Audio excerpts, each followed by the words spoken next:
Alors j'avais vraiment hâte de faire cette vidéo pour expliquer ce que sont les énergies, pour simplifier au maximum les choses pour que ce soit vraiment accessible au plus grand nombre.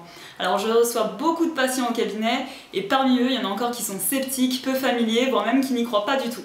Alors la question n'est pas d'y croire ou ne pas y croire puisqu'elles existent et c'est ce que je vais vous expliquer maintenant.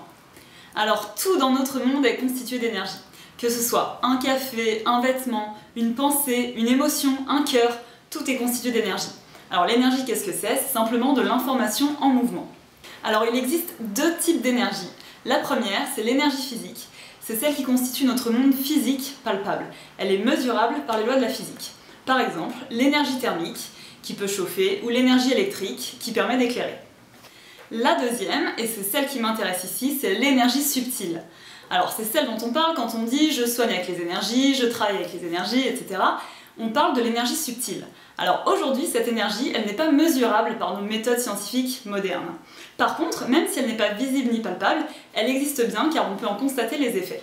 Alors pour donner un exemple pour comprendre, avant l'invention du microscope, on ne pouvait pas prouver l'existence des bactéries, on ne les voyait pas.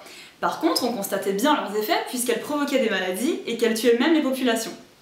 En fait, toute notre réalité palpable, physique, est constituée par ces énergies subtiles qui sont imperceptibles et qui sont à l'origine de la matière. Notre monde physique, que l'on perçoit avec nos 5 sens, est donc constitué par ces énergies subtiles.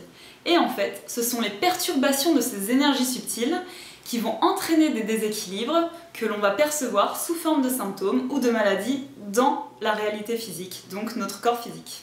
En fait, notre corps physique, palpable, est simplement le prolongement de ce système d'énergie subtile.